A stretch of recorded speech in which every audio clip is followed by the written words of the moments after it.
when the great yogi Paramahamsa Yogananda stopped using his body, he left his body in USA and people waited for the body to get decomposed. Even after 15 days, the body had the same radiance. Even the heart was not beating, breathing was not happening. He was clinically declared as dead. Still the body was not decomposing, not rotting. They could not wait further because the law of the land could not be violated. So after 15 days, they went for the after death ceremonies. But think about Yogi Raghavendra at Mantralaya. And if he left the body in the Nirvikalpa Samadhi, then even now the body is not decomposed.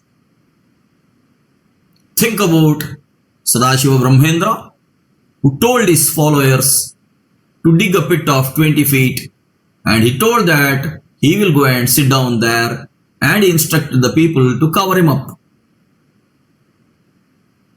Now think about such great, noble rishis or yogis who consciously go into Nirvikalpa Samadhi such that neither decomposition happens nor life is continuing. That is where in the famous book Yoga Taravali, Adi Shankaracharya says, "Na jagaro napi sushupti bhavo na jeevitam no maranam vichitram." This is what it tells about Samadhi. It is neither awakened state, it is not sleeping state, it is not a living state, it is not a dying state. Vichitram, it is a strange state. So now you appreciate that the self is beyond life and death. The self is neither life nor death. The self or the soul or God is neither life nor death. The self is not subjected to time. The yogi's body, which is in the Nirvikalpa Samadhi, is beyond time. Any material is subjected to time. Self is not a material. So self is not subjected to time. That is why soul, which is part of the self or part of God, is beyond life and death. There is nothing called living and dying in the case of Atman.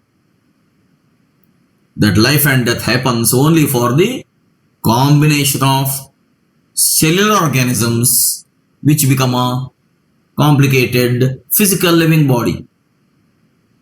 Ultimately, this body itself is basically composed of animal cells and decomposers in the case of human beings. In the case of plants and trees, it is plant cells and then again decomposers. That's all. That's how this nature's birth and death cycles are happening. In fact, we cannot say birth as a birth and we cannot say death as a death. Whatever you call it as your date of birth is not actually your date of birth. It is the date of exit from the mother's womb. Because before that, inside the mother's womb, there was a serious combination of cellular materials to form the brain, to form the heart, to form the hands, to form the legs, to form the different inner organs, to form your eyes, to form your ears, to form your lips, to form everything that is part of your body. So when do you say you are born actually? When it's a serious combination of so many cellular materials along with the materials that are present in your mother's blood itself, and when the body has been nourished by a supply of nutrition through the umbilical cord, when do you say you are born?